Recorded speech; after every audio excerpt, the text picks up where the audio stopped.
नमस्कार दोस्तों। आज की हमारी कहानी है पुण्य का मोल। इसको सुनने के बाद आपकी समस्याएं अपने आप ही खत्म हो जाएंगी। तो चलिए शुरू करते हैं।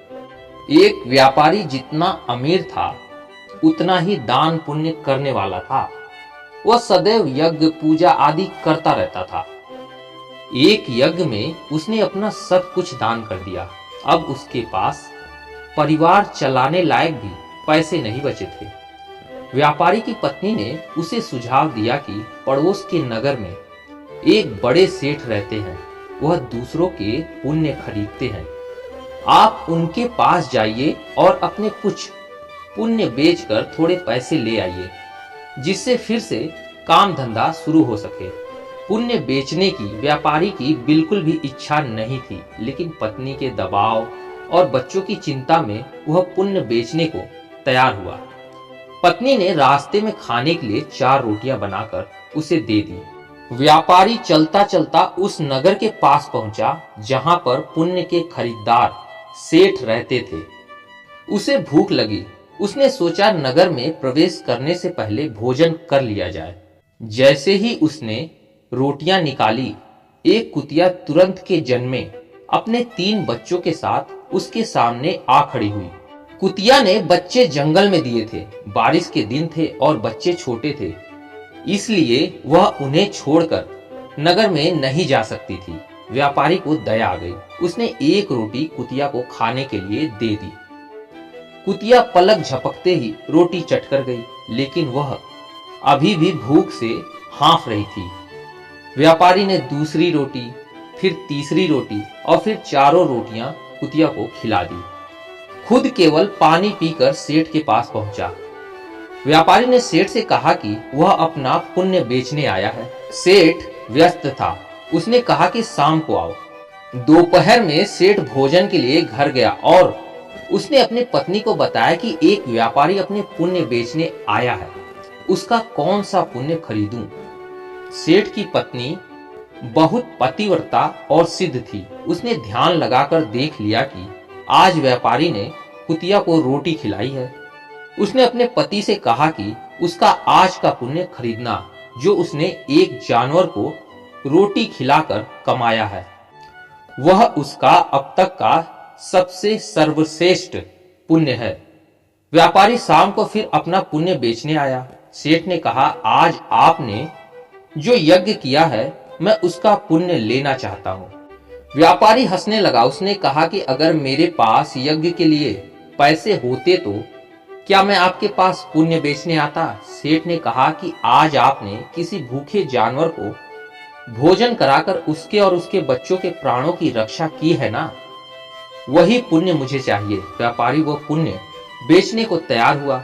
सेठ ने कहा कि उस पुण्य के बदले वह व्यापारी को 4 रोटियों के वजन के बराबर हीरे मोती देगा। 4 रोटियां बनाई गई और उसे तराजू के एक पलड़े में रखा गया।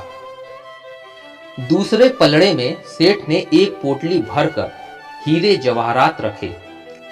पलड़ा हिला तक नहीं। दूसरी पोटली मंगाई गई, फिर भी पलड़ा हिला नहीं। कई पोटलियां रखने पर भी जब पलड़ा नहीं हिला तो व्यापारी ने कहा, सेठ जी, मैंने अपना विचार बदल दिया है। मैं अब पुण्य नहीं बेचना चाहता। व्यापारी खाली हाथ अपने घर की ओर चल पड़ा। उसे डर हुआ कि कहीं घर में घुसते ही पत्नी के साथ कलह ना शुरू हो जाए। जहां उसने कुतिया को रोटियां डाली थी, वहां से कुछ कंकड़ पत्थर उठाए और एक पोटली में डालकर गांठ बांध दी। घर पहुंचकर पत्नी ने पूछा कि पुण्य बेचकर कितने पैसे मिले। तो उसने थैली दिखाई और कहा, इसे भोजन के बाद रात को ही खोलेंगे। इसके बाद गांव में कुछ उधार मांगने के लिए व्यापारी चला गया। इधर पत्नी ने जब से थैली देखी थी, उसे सब्र नहीं हो रहा था। पति के जाते ही उसने थैली खोली। उसकी आंखें फटी की फटी रह गई। थैली हीरे जवाहरातों से भरी थी। व्यापारी घर लौटा तो उसकी पत्नी ने पूछा कि पुण्यों का इतना अच्छा मोल किसने दिया? इतने हीरे जवाहरात कहां से आए? व्यापारी को अंदेशा हुआ कि पत्नी सारा भेद जानकर ताने तो नहीं मार रही है, लेकिन उसके चेहरे की चमक से ऐसा नहीं लग रहा था। व्यापारी ने कहा, दिखाओ कहाँ है हीरे जवाहरात। पत्नी ने लाकर पोटली उसके सामने उलट दी। उसमें से बेशकीमती रत्न गिरे। व्यापारी हैरान रह गया। फिर उसने पत्नी को सारी बात बता दी। पत्नी को बड़ा पछतावा हुआ कि उसने अपने पति को विपत्ति में पुण्य बेचने को विवश किया। फिर दोनों ने तय किया कि इसमें से कुछ हिस्सा निकालकर वह व्यापार शुरू करेंगे और व्यापार से प्राप्त धन को इसमें मिलाकर समाज कल्याण में लगा देंगे। तो दोस्तों, ईश्वर आपकी परीक्षा लेता है। परीक्षा में वह सबसे ज्यादा आपके उसी गुणों को परखता है जिस पर आपको गर्व हो। अगर आप परीक्षा में खरे उतर जाते हैं तो ईश्वर वह गुण आप में हमेशा के लिए वरदान स्वरूप दे देता है।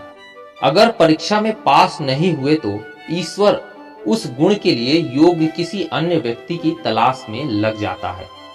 इसलिए विपत्ति काल में भी भगवान पर भरोसा रखकर सही राह चलनी चाहिए। आपके कंकड़ पत्थर भी अनमोल रत्न हीरे जवाहरात हो सकते हैं। ना डर रे मन दुनिया से, यहाँ किसी के चाहने से नहीं किसी का बुरा होता। मिलता वही है जो हमने बोया होता है, कर पुकार उस प्रभु के आगे, क्योंकि सब कुछ उसी के बस में होता है। उम्मीद है दोस्तों वीडियो आप लोग को पसंद आई हो तो लाइक और सब्सक्राइब जरूर कीजिएगा। मिलते हैं अगले वीडियो में, तब तक के लिए धन्यवाद।